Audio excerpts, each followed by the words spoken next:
여기는 벚꽃 시즌이 되면 반드시 가봐야 하는 도시. 오늘의 여행지는 수원 행궁동입니다. 행궁동은 수원화성과 함께 벚꽃, 카페, 소품샵 등이 있는 흥미단길로 유명합니다. 수원화성 라인을 중심으로 방화수류정, 장안문, 행리단길, 화성행궁, 팔달문시장을 가보도록 할게요. 저 멀리 방화수류정이 보이네요. 방화수류정은 군사시설이라기엔 상당히 예쁜 풍경을 자랑하는데요. 한번 그 모습을 직접 보러 가볼까요? 모퉁이를 돌면 복수문인 화홍문이 등장합니다. 하천 위로 나무들이 감싸고 있어서 꽃이 피는 봄과 여름이 가장 예쁘답니다. 화홍문을 지나서 언덕을 올라가면 방화수류정이 나타납니다. 방화수류정은 다른 정자와는 다르게 기역자 모양을 하고 있는데요. 바위 언덕인 용두의 지형에 맞춰서 설계해서 그렇답니다. 방화수류정은 수원화성에 있는 4개의 강루인 동북강루와 동남강루, 서남강루, 서북강루 중에서 동북강루의 또 다른 이름입니다. 강루는 군사지휘소이자 정자의 역할을 했던 곳인데요. 성의 모서리나 돌출된 부분에 자리 잡는 군사시설입니다. 화성성력일기에 따르면 조선 정조 21년 정월, 정조가 행차해 방화수류정에서 활쏘기를 하고 주변의 아름다운 경치를 일쁜 시를 지었다고 합니다.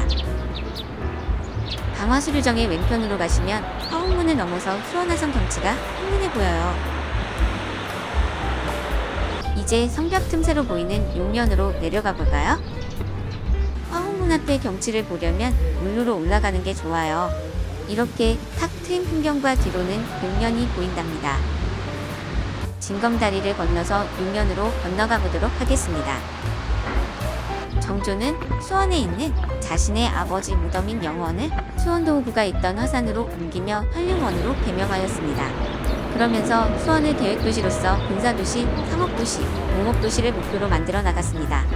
그리고 수원부였던 고을 명칭을 화성으로 고쳐보도록 했는데요. 이후 쭉 화성이라 불리다가 1895년에 수원군으로 다시 바뀌며 지금까지 수원으로 이어져 오고 있습니다. 이제 용면에 도착했습니다. 아래로 흐드러진 어두나무가 멋있는데요. 용면에 산수유꽃이 노랗게 폈네요. 벚꽃도 피면 피크닉하기 딱 좋은 장소가 될 것 같아요. 영무대공영 주차장을 지나 장안문으로 가겠습니다. 장안문은 수원화성의 본문이자 정문입니다.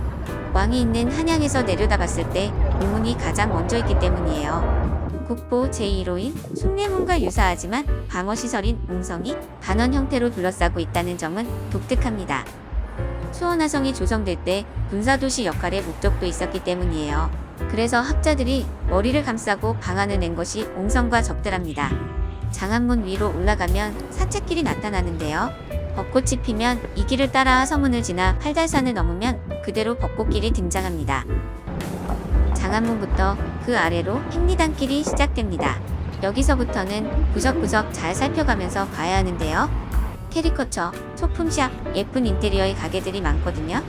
저는 소품샵 2곳을 추천드리려고 합니다. 여기는 휴대폰 케이스를 파는 곳이었는데 모두 너무 귀엽고 센스 있어서 보는 맛이 있었어요. 케이스 말고도 다른 소품들이 많았어요. 이곳은 독특하게 생긴 컵이나 그릇, 액세서리들을 팔고 있었어요. 이런 컵이라면 그냥 물도 왠지 더 맛있을 것 같지 않나요? 수원에 간다면, 특히 수원화성에 왔다면 안 가볼 수 없는 곳, 화성행궁입니다. 화성행궁은 정조가 윤건능에 행차할 때 머물기 위해 지은 처소인데요. 평상시에는 수원보치소로 사용되었다고 합니다. 산을 배경으로 하는 화성행궁이 보이네요. 앞으로는 광장이 있어 주말에는 아이들과 강아지들이 노는 모습을 심심찮게 볼 수 있답니다. 입장료는 어른 기준 1,500원인데 매월 마지막 주 수요일은 문화의 날이라서 무료 입장이 가능해요. 화성행궁으로 들어가 볼까요? 꽃이 우리를 먼저 반겨주네요. 꽃과 궁은 예쁘지 않을 수 없는 조합이죠.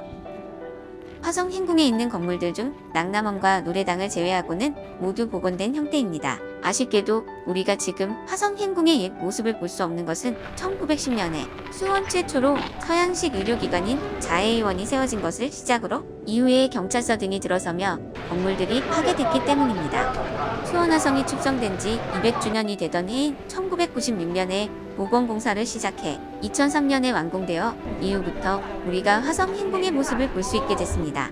지금까지도 화성 행궁의 우측은 발굴 조사와 복원 사업이 진행 중이라 아직도 화성 행궁의 온전한 모습을 볼 수는 없습니다.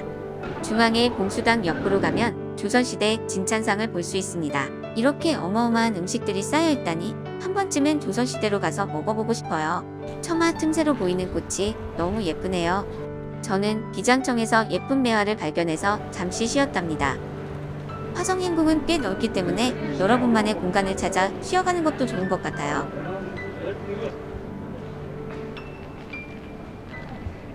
화성 행궁을 지나면 공방거리가 등장하는데요. 이 공방거리를 지나서 쭉쭉 걷다 보면 남문인 팔달문이 등장합니다. 팔달문 옆에는 바로 팔달문 시장이 위치해 있어요. 팔달문 시장을 통과하면 남문시장이 등장하고요. 그 옆으로 영동시장, 앞으로 지동시장, 지동시장 옆에는 미나리광시장이 있습니다. 그야말로 시장 천국. 지동시장은 순대곱창이 유명하다고 해요. 하천에는 화성 행궁 행차를 묘사한 그림들이 있었어요. 시장은 수원 시민들이 많이 이용하고 있는 것 같았어요. 맛있는 먹거리들도 잔뜩 있으니 찬찬히 구경해 보시면 좋을 것 같아요.